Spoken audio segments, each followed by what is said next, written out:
હવામાન વિભાગે રાજ્યમાં વરસાદની આગાહી કરી છે અને એ આગાહી મુજબ રાજ્યની અંદર વરસાદી માહોલ જે છે એ જોવા મળી રહ્યો છે। ત્યારે હું જ્યાં પહોંચ્યો છું એ કેવડિયા એ સ્ટેચ્યુ ઓફ યુનિટી ખાતે, જ્યાં પણ વરસાદી માહોલ જે છે એ જામ્યો છે। વહેલી સવારથી વાદળછાયું વાતાવરણ, ઝરમર વરસાદ બાદ બપોરે અંધારપટ જેવો માહોલ અને જે પ્રકારે અહીંનું વાતાવરણ જે છે એક આહલાદક વાતાવરણ અહીંયા જોવા મળી રહ્યું છે। એટલા માટે કારણ કે નર્મદા નદી અહીંયા જે પ્રકારે વહેતી જે દેખાઈ રહી છે, તેની સાથે સાથે આ પહાડી વિસ્તારમાં એ દ્રશ્યો પણ જોઈ શકાય છે કે વાદળોની પાછળ એ પહાડો છુપાઈ ગયા હોય, એ પહાડો ઢંકાઈ ગયા હોય તે પ્રકારના દ્રશ્યો, જેણે એક અલગ જ માહોલ, એક અલગ જ વાતાવરણ ઊભું કર્યું છે। અને ભર બપોરે અંધારપટના માહોલ સાથે અહીંયા જોઈ શકાય છે કે સ્ટ્રીટ લાઇટો એ ચાલુ કરવાની ફરજ તંત્રને પડી છે। તેની સાથે સાથે જે પ્રકારે 2 દિવસ પ્રધાનમંત્રી નરેન્દ્ર મોદી એ ગુજરાતના પ્રવાસે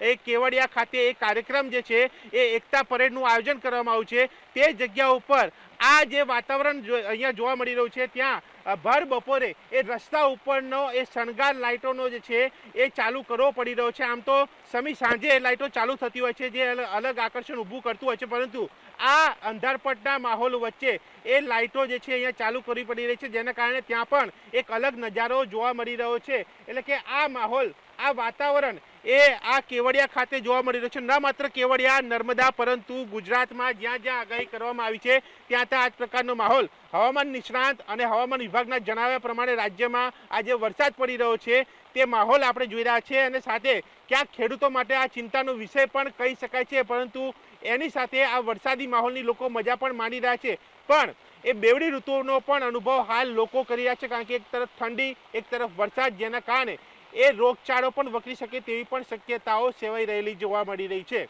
કેમેરામેન તુષાર સાથે દર્શક રાવલ, ઝી મીડિયા, કેવડિયા, ગુજરાત।